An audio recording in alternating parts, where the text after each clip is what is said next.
What's going on, guys? It's been a long time since I've done a astrotheology in a book. I was up to the book of Judges now. So I figured we would do one. There's a lot of new people here that want to see what it is exactly that I do. Um, so we're going to do the book of Judges. Um, let's start what I always do with the 12 signs to explain to you guys. The first sign I talk about is Aquarius, which is represented by the man with the water picture. So technically, Aries begins the year, and even further back, Virgo did. But I start with Aquarius because that's kind of the beginning of our year. Okay, it goes back to the story of Zeus and the young boy. So Zeus saw a young boy on Earth, a 14-year-old blonde boy on Earth, and he wanted him up in heaven with him. The father wouldn't let him go. So Zeus barters with him and eventually just gives him a bunch of stuff. Takes the boy up to heaven. While the boy's up there, he's serving the gods something called ambrosia, which is the nectar of the gods. It's what the gods drank, okay, out of this water pitcher. One day, the boy just gets fed up with doing this day in and day out. He goes to the side of heaven and pours it out, like in this picture right here, okay, and it floods the earth, okay? That's where the Greeks get their flood story from. Now, Zeus, in a moment of self reflection, was furious with the boy and he was going to punish him. However, he realized that he brought the boy up there. The boy didn't really want to be there. He just had a moment. Zeus had a moment of weakness. And instead of punishing him, he immortalized him as the constellation Aquarius. So there's some key words in the cipher that you're going to learn. Son of man, man, because these are both the signs of the man. Baptism, because this is how you baptize someone. Water pitcher, because this is a water pitcher. Fountain, a lot of fountains are built like this. Stream, river, pond, lake, ocean, sea, water bodies, Aquarius. Okay, Aquarius, the water. The man with the water pitcher. Now, Aquarius is actually an air sign. It's not actually a water sign, but because there's water in the picture, when the ancients encoded the astrotheology into these books, okay, the Aquarius could mean water. Whereas Pisces is no doubt the water. It's the sign of the two fish in the water. So whenever you hear stream, river, pond, lake, sea, ocean, the same kind of shit. You're talking about Pisces. Okay, that's the water. That's actually a mutable sign. Then Aries is the ram, and in Aries you have March 21st, which is the spring equinox. It's a 12-hour day. It's a 12-hour night. There's also three versions of the Passover. The first one is astrotheologically. On March 21st, the spring equinox, the sun literally passes over the equator and on its way back to its height in the summer solstice. In Christianity, the passing over is changed and it's called the resurrection of God's Son because the sun comes back to life. And the third one is the Jewish Passover, where the angel of death passes over all the houses that didn't have the lamb or the ram. Remember, Aries is the ram, so anyone that didn't have the lamb or the ram's blood smeared on their doorpost, their firstborn sons get killed. So keywords for Aries are ram, lamb, shepherd, ram's horn. Okay. Now, Taurus is the bull. And when you look at the sky and you see Taurus during the season where it's supposed to be, you know that it's time to put the plow on the bull so that you can plant the seeds so you can harvest in Virgo and Libra. Okay. Now we have John Deere equipment that does this. Okay. But back in the day, you look up at the sky and you see the bull. That's when you had to put the plow on the bull. So whenever you hear bull, ox, calf, or cow, cow being the female bull, you're talking about Taurus. Gemini is the twins. It's the story of Castor and Pollux Troy, whose sister was Helen of Troy. This is the story of Achilles. It's another Greek story. So whenever you hear twins or brothers, you're talking about Gemini. Cancer is the crab, and it's a sideways moving creature. So just to explain to you what the sun does for anyone who hasn't heard me do this 1,000 times, starting on December 25th, the sun rises a degree on its axis. On December 26th, it'll rise an additional degree. On the 27th, an additional degree. The nights are getting shorter, the days are getting longer. It rises a degree every single day till it hits June 21st. That's the summer solstice. That's the longest day of the year, the shortest night of the year. Then what it does is for 3 consecutive days after that, it does not rise an additional degree or lower a degree. It stays at that height, hence the metaphor for the crab moving sideways. Then on June 25th, it lowers a degree. Then on June 26th, it lowers another degree. Now the days are getting shorter and the nights are getting longer. When it hits December 21st, that's the lowest point, okay? The sun doesn't cross over the horizon. It's the longest night of the year. It's the shortest day of the year. The ancients would look out and see the sun not crack the horizon, and they would say God's son was dead. And then it walks sideways for 3 days, just like it did in Cancer. So suddenly God's son was dead for 3 days, where on December 25th, or the birth of every single god you've heard in history, comes back to life, because that's the birth of the sun and everything the sun worship. So whenever you're talking about crab or beetle, the reason beetle is because in the ancient Egyptian times, the crab was actually the scarab, which is the beetle.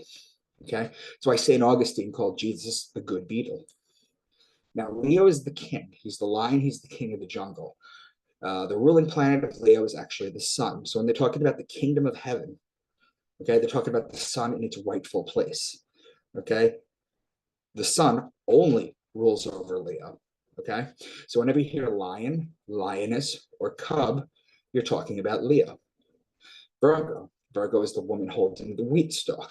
Remember before when you said that you plant in Taurus? Well, the virgins would cultivate the wheat in Virgo in order to make the bread for the year. So whenever you hear virgin, wheat, grain, seed, barley, corn, grainy things, things that you harvest, feel free to look all this up. In the ancient times, these were all harvested in August and September. Okay? This is Virgo, because she's the woman with the wheat stalk. Okay? Now, Libra is the justice. It's the scales, it's the balance, it's the just one. The reason it's the justice is because it judges God's sun as it passes over the fall equinox and begins its descent into winter, into cold, into death. The Jews always celebrate their new year around the fall equinox, and 8 days after Rosh Hashanah, the Jewish New Year, there's a day called Yom Kippur, which is the day of judgment. Well, of course, the day of judgment happens during the judging sign. Libra is also a wine season, which is when you plant for the grapes. In Taurus, you press the wine here. So whenever you hear law, judge, justice, the just one, divorce, marriage, court, lawly things, that's Libra. Wine, vineyard, wine press, that's Libra too. Olive oil, okay, you crush the olives to get the oil in Libra as well. Incidentally, frankincense and myrrh are both olive plants as well. So when we get to the New Testament down the road, you talk about the three wise men bringing the gifts, know that it's referencing Libra. Okay, the other thing you need to know is Libra is also fig season. Okay, it's when you harvest the figs. Now, Scorpio is the scorpion, he is the betrayer. When a scorpion bites you, it leaves an imprint in your skin that looks like a pair of lips. It's why the mafia has the kiss of death, and it's why Jesus was betrayed by Judas with a kiss. So the sun is, follow this, he's judged in Libra with the scales, okay? And then he is betrayed in Scorpio with the bite, with the kiss. And then finally in Sagittarius, this is where the man with the bow and the arrow shoot the sun, effectively killing it.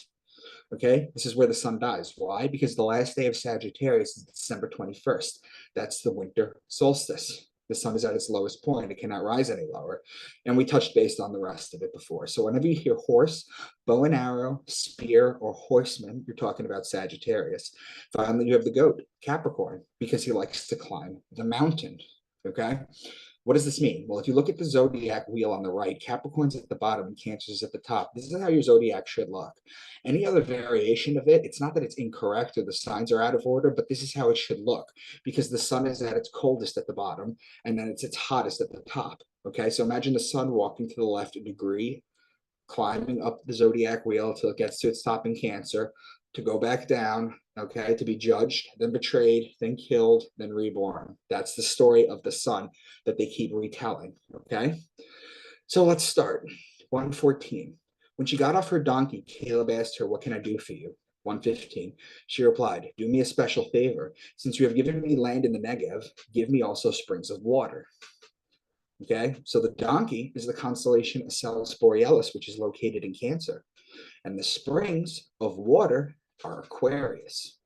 Okay, so those are unremarkable, no real patterns there. Okay, but then look at the second mention of astrotheology in the book of Judges. 5:10, you who ride on white donkeys. 5:11, the voice of the singers at the watering places. The white donkey is Acellus Borealis, and it's white because the stars are. Okay, so it's the white donkey.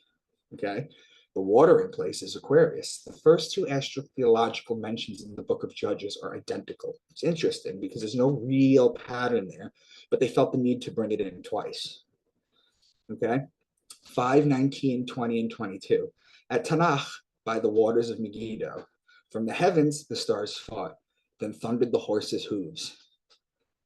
The water in Aquarius, okay? And Megiddo is the city where Armageddon, the root, comes from. Megiddo is a city in Israel, okay? And an interesting thing too about Megiddo is they found a 3rd century church built under another church, okay? So basically someone put their foot through the mosaic or the floor in this church, and they found a whole other church under there. This is the church from before the Council of Nicaea. So this is in the 3rd century. This is in the 200s, okay, when Christians were called Helionostics, okay? Helios means sun in Greek, and gnosis means knowers. They were sun knowers. They were sun worshippers. Okay, they were following suit from Akhenaten in 1367 BC, who united everybody under a belief in one God. Okay, this was not a uniquely Abrahamic religion thing. Okay, the Egyptians believed in one God. Okay, especially Akhenaten. Anyway, what did they find in this church in Megiddo? Well, right in the center of the church, there was a mosaic of the two fish Pisces, because Jesus is the Piscean deity, the solar kind. But now we're not talking about that. We're talking about the Old Testament. Okay, so from the heavens the stars fought. That's just a metaphor for the stars. The horses' hooves are the horse Sagittarius. 531. But may all who love you be like the sun when it rises in its strength, the illusion of every story in the Bible. 6465. Neither sheep nor cattle nor donkeys. It was impossible to count them on their camels. I did a quick video on this when I found this. It's to see how I decode astrotheology. But basically, the sheep is Aries, right? The cattle is Taurus, the next sign over, connecting signs. The donkey is Acellus Borealis, which is in Cancer. And the camel is Camelopardalis, which is in Gemini. Aries, Taurus, Gemini, and Cancer are 4 connecting signs. In fact, Aries and Cancer are 2 of the 4 major points on the zodiac, the spring equinox and the summer solstice. Okay? In just 10 words, basically, 15 words. They make 4 signs. 611. The angel of the Lord came and sat down under the oak in Ophrah that belonged to Joash, the Abizrite, where his son Gideon was threshing wheat in a winepress to keep it from the Midianites. Well, the wheat is Virgo, the lady with the wheat stalk, and the winepress is Libra, where you press the wine. It's combining the 2 connecting signs together. Okay? Where else would they put threshing wheat in a winepress? I mean, those are literally the 2 signs. Gideon went inside, prepared a young goat, and from an ephah of flour, he made bread without yeast. So the goat is Capricorn, and Virgo is the bread. And he said, I do have one request, that each of you give me an earring from your share of the plunder. It was the custom of the Ishmaelites to wear gold earrings. Now, the ancient Jews, okay, if you were to go to, let's say, Google or some shitty service like that, okay, and you were to look up when Saturn was discovered, it'll spit out the year 1610, and it'll say Galileo found it in his telescope, which is bullshit, because this just shows you how they gaslight you and they just lie to you about our history on the internet. Because anybody that doesn't know anything or even knows nothing, right? They know about Saturnalia worship back in the Roman days. Okay, the Jews were Saturnalia worshippers. Okay, I'm talking about the gold earrings, the earrings. They had to wear earrings. You know why they had to wear earrings? The women wore earrings. Okay, the women wore earrings because they were told by the men that they had to listen to their god. Their god was Saturn.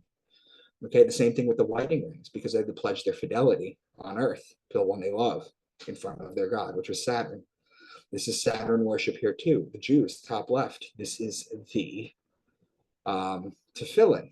Okay, it's a black cube. Saturn was known as the black cube. Okay, it's the tefillin. To the right of that is the Kaaba. It's a black cube. The motorboard, when you graduate, black cube. The Nintendo GameCube is a black cube. The Sega, literally Saturn, he's the black cube.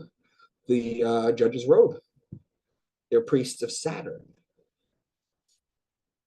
9:7. Listen to me, citizens of Shechem, so that God may listen to you. One day the trees went out to anoint a king for themselves. They said to the olive tree, be our king. Next the tree said to the fig tree, come and be our king. Next the tree said to the vine, come and be our king. Well, the olives and the vine grapes are Libra. And also, guess what? You harvest figs in September as well. Look it up. This passage is metaphorically just talking about Libra. Okay, too many coincidences, right? When do you stop writing off coincidences? Okay, 13:13 to 15, the angel of the Lord answered, your wife must do all that I have told her. She must not eat anything that comes from the grapevine, nor drink any wine or other fermented drink, nor eat anything unclean. She must do everything I have commanded her. Manoah said to the angel of the Lord, we would like you to stay until we prepare a young goat for you. This is talking about basically the birth of Samson. Okay, so the wine, his mother had to do some stuff or avoid some stuff before she gave birth to this superhuman. The wine is Libra. The other fermented drink is beer, which is barley, which is harvested in Virgo. Those are connecting signs. The goat is Capricorn. Samson went down to Timnah together with his father and mother. As they approached the vineyards of Timnah, suddenly a young lion came roaring towards him. The Spirit of the Lord came powerfully upon him so that he tore the lion apart with his bare hands as he might have torn a young goat. So the lion is Leo and the goat is Capricorn. We'll get to the overarching astrotheology of what the story of Samson and Delilah means, because you have all these mini mentions within the story of astrotheology, and then the entire story is astrotheological as well too. There's layers upon layers of astrotheology in here. Okay. Sometime later, when he went back to marry her, he turned aside to look at the lion's carcass, and in it he saw a swarm of bees and some honey. So the lion is Leo, the lion. The bees are the honey, come from the beehive cluster, which is in Cancer. Okay, these are connecting signs, Cancer and Leo. What is sweeter than honey? What is stronger than a lion? Samson said to them. If you had not plowed with my heifer, you would not have solved my riddle. Honey is the beehive cluster in Cancer. The lion is Leo, the lion, connecting signs, and the heifer is Taurus. Later on, at the time of the wheat harvest, Samson took a young goat. So the wheat harvest we know is Virgo, the lady with the wheat stalk, because that's when you harvest the wheat. Okay, and the goat is Capricorn, the goat. He burned up the shocks and standing grain together with the vineyards and olive groves. The grain is Virgo. The vineyard is Libra, and the olives are Libra too. Now, Virgo and Libra are connecting signs. Samson answered her, if anyone ties me with 7 fresh bowstrings that they have not been dried, I'll become as weak as any other man. The bowstring would be the bow from Sagittarius, the death. He's saying symbolically that he can die in Sagittarius. And just to give you guys a little bit more too, Sagittarius is the death because it has December 21st in it. Now, there's 4 gospels in the Bible, okay? Jesus dies 4 times. There's 4 deaths. Okay, there's 4 Sagittarius. Hence, that's why in the Revelation there's 4 horsemen, because the horseman is Sagittarius. That's when the death happens. So he told her everything. No razor has ever been used on my head. I will explain what the Native Americans knew, what Samson knew, what Samson and Delilah means now. Samson and Delilah. So we went over the little stuff, okay, but let's go over the overarching story. Samson in Hebrew is Shimshon, which translates to little son, whereas the root of Delilah is Lila, which means night. When you say goodnight to someone in Hebrew, you say Laila Tov, which means it technically translates to night good, but it means good night.